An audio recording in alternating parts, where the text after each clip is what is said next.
हैं, SC/ST के महिला को आप कितना आरक्षण दे रहे हैं। जब तक ये तय नहीं होगा तब तक तो कंगना रनौत, हेमा मालिनी, नीता अंबानी जैसे लोग जाती रहेंगे। उर्मिला ठाकुर जैसे दाढ़ी बनाने वाला का बेटी का तो कोई जगह वहाँ नहीं रहेगी। तो आज की जो राजनीति है ये चाहते हैं कि हिंदू मुसलमान, जहाँ आप अदर कंट्री में देखिए जहाँ हिंदुओं की कम संख्या है वहाँ हिंदू खतरा में नहीं है। यहाँ 80% हिंदू है और 20% मुस्लिम है, तो ये बोलते हैं भाइयों हिंदू खतरे में है। तो ये एक हवा बनाना चाहते हैं, नफरत की राजनीति। भाई अम्बेडकर साहब बड़ी शालीनता से खड़े हुए, उन्होंने कहे वो घड़ा में रखा हुआ जो पानी है उसको हम देख सकते हैं लेकिन छू नहीं सकते। तो जिन लोगों ने गला में कटिया और पीछे में झाड़ू बंधवाने का काम किया, मंदिर छुआ जाएगा जाने के लिए नहीं देता था, छुआछूत मानता था, और वो कुर्सी पर बैठ करके उसके सामने बात कर रहा है, तो जंगल राज नहीं होगा तो कौन सा राज होगा बताइए उसके नज़र में। जब लालू जी कहे कि गरीब गुरबा का बेटा बेटी सेंटर बटोगे तो कटोगे, वो इसलिए कहते हैं कि अगर मेरी बात नहीं सुनोगे, हमारे तरफ नहीं रहोगे तो हत्या होगी, लूट होगी, छोटी छोटी बच्चियों के साथ बलात्कार होगी, चाहे कार में बलात्कार हो या खेत में बलात्कार हो या घर में घुस कर बलात्कार कर रहा है, काट रहा है। जो देश तोरक पार्टी खड़ी है बीजेपी पर का झूठा पार्टी, जो वादा तो करते हैं लेकिन बाद में जब चुनाव आती है तो वो वादों का अंबार लगा देते हैं। चुनाव ख़त्म होते ही उनका चुनावी जुमला बन जाता है। तो आप देख रहे हैं विज़न आजकल और मैं हूं इमरान अली। शख्स से शख्सियत बनने की कहानी सुनेंगे आप खुद उन्हीं की ज़बानी। फ़ेस टू फेस में हर बार आपकी मुलाकात कराते हैं एक नई शख्सियत से। इस बार हमारे साथ बातचीत करने के लिए हैं बिहार की MLC उर्मिला ठाकुर जी। डॉक्टर उर्मिला ठाकुर जी राष्ट्रीय जनता दल में महिला की प्रदेश अध्यक्ष भी रह चुकी हैं। अभी ये राष्ट्रीय प्रवक्ता हैं और प्रदेश प्रवक्ता हैं, और ये नाई समाज से आती हैं और कर्पूरी ठाकुर जी के आदर्शों को आगे बढ़ा रही हैं, उनके आदर्शों को आगे लेकर चल रही हैं। तो एक महिला, एक पिछड़े वर्ग से आई हुई महिला ने अपना एक मुकाम बनाया, एक संघर्ष करके यहाँ तक का स्थान बनाया है। हम ज़रूर इनके संघर्ष की कहानी जानेंगे। मैम, सबसे पहले ये बताइए, ये राजनीति में आने का सफ़र कैसे शुरू हुआ आपका? देखिए, हम लोग जिस समाज से आते हैं, जिस जात से आते हैं, और बेगूसराय के जिस गांव में मेरा जन्म हुआ वो बहुत बड़े सामंतवादियों का गांव है। और बहुत बड़ा मैंने जाति का नाम नहीं लेंगे, भोला बाबू वहीं के हैं जो विधानसभा उपाध्यक्ष रहे, MP रहे, गृह राज्य मंत्री रहे और विधायक रहे। मैं उस गांव से आती हूँ जिस गांव में हम लोग के बाप दादा को अपने दरवाजे पर खटिया मचिया पर बैठने तो दूर की बात है, चप्पल पहनने की इजाज़त नहीं थी, साफ कपड़े पहनने की इजाज़त नहीं थी, छतरी लगा के चलने की इजाज़त नहीं थी। उस गांव में जन्म हुआ और जिस रोज़ मैं समझती हूँ सलेट लेके स्कूल गए, उसी दिन से राजनीति शुरू हो गई जी। हमारी राजनीति की शुरुआत वहीं से हो गई जहाँ लोग हिम्मत नहीं करता हो। पहली बार आप किस दल से जुड़ी? मैं किसी दल में, मेरा जन्म ही इसी दल में हुआ। मैं किसी दल में नहीं, आज तक मैं किसी दल में नहीं गई। जननायक जी हमें पढ़ाई लिखाई, मेरा जन्म तो बड़ा गरीब घर में हुआ और जननायक जी के डेथ के बाद लालू जी के साथ हैं और शुरू से हैं और हैं। JP आंदोलन की देन है आपकी?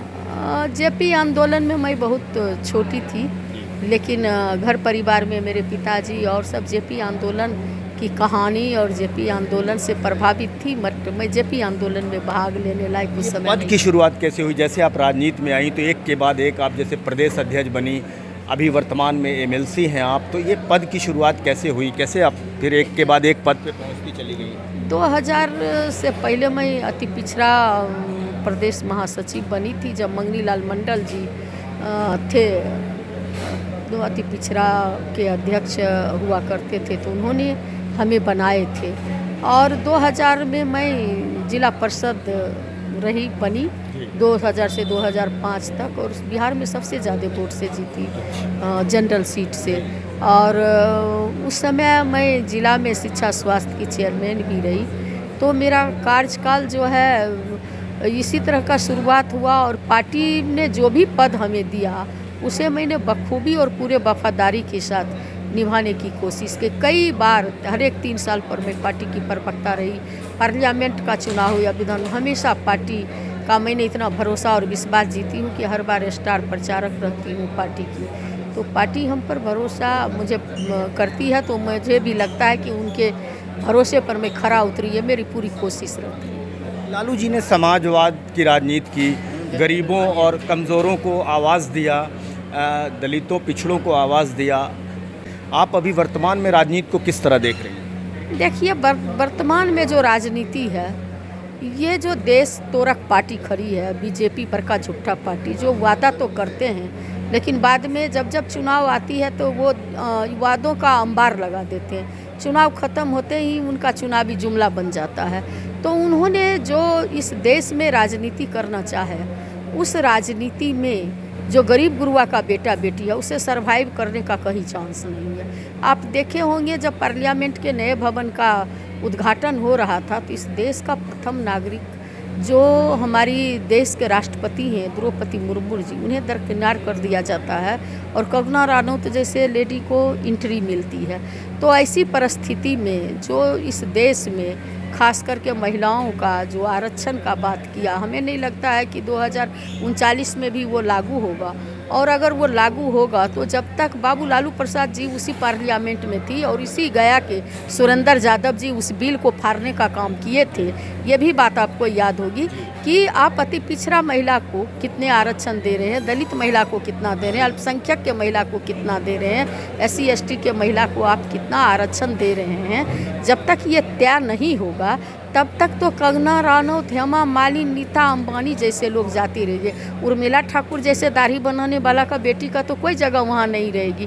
तो आज की जो राजनीति है, ये चाहते हैं कि हिंदू मुसलमान, जहाँ आप अदर कंट्री में देखिए जहाँ हिंदुओं की कम संख्या है, वहाँ हिंदू खतरा में नहीं है। यहाँ 80% हिंदू है और 20% मुस्लिम है, तो ये बोलते हैं भाइयों हिंदू खतरे में है। तो ये एक हवा बनाना चाहते हैं, नफरत की राजनीति, भाईचारा, हिंदू मुस्लिम, गंगा जमुनी जो हमारी तहजीब है उसको ये ख़त्म करना चाहते हैं। और समाज में चाहते हैं कि कोई मुद्दे की बात ना करे, कोई विपक्ष नहीं रहे, विपक्ष मुक्त लोकसभा हो, विपक्ष मुक्त राज्यसभा हो, विपक्ष मुक्त विधानसभा और विधान परिषद हो, जहां लोग मुद्दे की बात नहीं करें।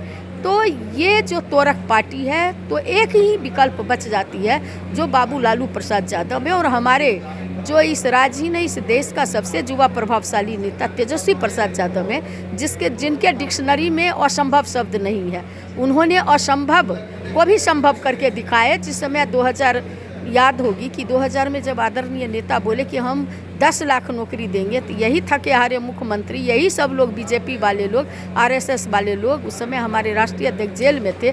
कहाँ से लाएगा आपके यहाँ से लाएगा, इस तरह की बातें करते थे। लेकिन आदरणीय नेता ने कहे कि नीति और नियत अगर ठीक है तो विकास क्यों नहीं होगा। और वही थके हारे मुख्यमंत्री से एक दिन में 1 लाख 20 हजार नियुक्ति पत्र बंटवाने का काम किए। 5 लाख उन्होंने नौकरी दिए। और सरकार जब चली गई, गिर गई, नीतीश जी जब पलटी मार दिए, उस समय 3.5 लाख प्रक्रियाधीन किए थे, 4.5 लाख शिक्षकों को राज्यकर्मी का दर्जा दिए। और उन्होंने जातिगत जनगणना करके बहुजनों के आरक्षण को 65%, 10% प्रगतिशील समाज का आरक्षण, 75% आरक्षण केंद्र को 9वीं अनुसूची में शामिल करने के लिए उन्होंने भेजने का काम किए। इतना ही नहीं, वो कहे मेडल लाओ और नौकरी पाओ, उसके लिए 90 लोगों को DSP रैंक का नौकरी उन्होंने देने का काम किए। स्वास्थ्य के क्षेत्र में, शिक्षा के क्षेत्र में अमूल चूड़ा IT सेल का निर्माण किए। लेकिन ये बीजेपी लगातार कहती रहती है कि 20 साल था जंगल राज से बाहर निकला। ये क्या है उनका, ये जो नारा है जंगल राज? नहीं, सही वो लोग बोलता है। अच्छा। सही बोलता है। देखिए, जिस समय रामचंद्र जी का सीता का हरण हो गया था, तो जंगल के सुग्रीव हों, जामवंत हों, हनुमान हों, आदिवासी लोगों का गरीब गुरवा बांदरी सेना को लेकर के लंका पर चढ़ाई की या जीत करके लाए। तो जब गरीब गुरवा का बेटा बेटी, समाज में भी देखते होंगे कोई गरीब का बेटा, बहुत आदमी गरीब है और उसका बेटा अगर चूल में तेल लगा करके जींस पहन के चलता है तो कहता है, लगता है साला कहाँ से ही पहन रहा है रे, आजकल बड़ा फैशन में देखते हैं। तो चोरी यार करके लाता होगा, पता नहीं दिल्ली पंजाब में कहाँ है, चोरी यार करता होगा। तो गरीब का राज जब आया, गरीब गुरबा लोग जब बताए ना कि गरीब गुरबा लोग जब अधिकार की बात करने लगा, अच्छा पहन के चूल झाड़ करके बस पर बैठता था तो उसे कौन अमेठ उतार दिया जाता था, खड़ा हो जाओ नीचे में बैठो, और वही लोग बैठते थे जो अभी जंगल राज कहते हैं। तो ऐसे लोगों के लिए तो बड़ा मुसीबत हो गया ना बाबू लालू प्रसाद यादव का राज। गरीबों का राज जब आया तो जंगल राज हो गया, क्योंकि ये जंगली सब, जानवर सब, दलित सब जिससे छुआता था, बाबा भीमराव अंबेडकर को स्कूल के अंदर पढ़ने के लिए नहीं दिया गया जो इस देश का संविधान लिखे। तो जब अंग्रेज आए एक बार स्कूल में पूछने के लिए, बताओ बच्चों सबसे ऐसा कौन सा चीज़ है जिसको देख सकते हैं छू नहीं सकते हैं, कोई कहा चांद है, कोई कहा तारा है, कोई कहा सूरज है। और जब जाने लगे अंग्रेज, देखे एक बच्चा जो है बाहर में बैठ कर पढ़ रहा है, तो उन्होंने कहे कि बोलो बच्चा ऐसा कौन सा चीज़ है जिसको देख सकते हैं लेकिन छू नहीं सकते हैं। अंबेडकर साहब बड़ी शालीनता से खड़े हुए, उन्होंने कहे वो घड़ा में रखा हुआ जो पानी है उसको हम देख सकते हैं लेकिन छू नहीं सकते। तो जिन लोगों ने गला में कटिया और पीछे में झाड़ू बंधवाने का काम किया, मंदिर छुआ जाएगा जाने के लिए नहीं देता था, छुआछूत मानता था, और वो कुर्सी पर बैठ करके उसके सामने बात कर रहा है, तो जंगल राज नहीं होगा तो कौन सा राज होगा बताइए उसके नज़र में। जब लालू जी कहे कि गरीब गुरबा का बेटा बेटी सेंटर बड़ा दूर होता है, और जब सेंटर पहले पढ़ता था तो ये प्रिंसिपल साहब का बहू है, पुतौ है, ये जो है फलना हेडमास्टर साहब का बेटा बेटी, उसके लिए दूसरा रूम होता था, गरीब गुरबा के लिए दूसरा, वो सब फर्स्ट करता था, इधर फेलो हो जाता था। बाबू लालू प्रसाद कहे नहीं, जहाँ पढ़ेगा वहीं सेंटर होगा। इसके काट में जी जहाँ पढ़ेगा वहीं सेंटर होगा। और जब गरीब वहीं सेंटर हुआ, गरीब गुरबा का बेटा बेटी जब पास करने लगा, कहा ललुआ राज में कुर्सी टेबल पास हो रहा है। आज नीतीश कुमार जी कहे सर्टिफिकेट लाओ मास्टरी में आ नौकरी देंगे, तो आज कुर्सी टेबल पास नहीं रहता तो नौकरी करता गरीब गुरबा का बेटा बेटी। तो गरीब का राज जंगल राज, अमीर का राज जो शोषण किया कि औरत जो है मनुस्मृति, कपड़ा नहीं पहन सकती, धन नहीं रखती, कपड़ा पहनेगी तो स्तन काट लेंगे। तो ऐसे लोगों के लिए तो बाबू लालू प्रसाद यादव जो कहे गरिया बकरी चरती जाए, मुनिया बिटिया पढ़ती जाए, और चरवाहा विद्यालय बना कर वहीं पढ़ेगा भी, और गैया बकरी भी चरेगा, तो उन लोग के लिए जंगल राज नहीं तो कौन सा राज होगा। तो उन लोगों के लिए जो जननायक कर्पूरी ठाकुर ने जब आरक्षण लागू किए, बाबा भीमराव अंबेडकर को बनाए आरक्षण, तो कहा कर्पूरी कर्पूरा छोड़ गद्दी धर अस्तूरा, माँ की गोद सुनी है कर्पूरी ठाकुर सुनी। ये आरक्षण कहाँ से आई? जनता। तो जो बातें आप कहा, आप जो बातें कह रही हैं, अब दलित समाज के लोग, पिछड़े वर्ग के लोग, ये सारी बातें आप जितनी बातें बता रही हैं ये अब जानते नहीं हैं। अभी का नारा हो गया है कि एक रहोगे तो सेफ रहोगे और बटोगे तो कटोगे, ये नारा नया नारा आया है। अब इस नारे का क्या जवाब आपके पास बचेगा? ये लालू जी का संघर्ष और समाजवाद, इस नारे के सामने कहाँ टिकेगा आपका ये सारी बातें जो आप दलितों और पिछड़ों और कमज़ोर वर्ग के साथ जो कुछ अन्याय हुआ? आप अभी देखिए कि जितने 20 साल के शासन में 65,000 नागरिकों की बिहार में हत्या हुई है। आप वो सब जब लिस्ट देखेंगे तो किन लोगों की हत्या हुई है उसी से पता चल जाएगा।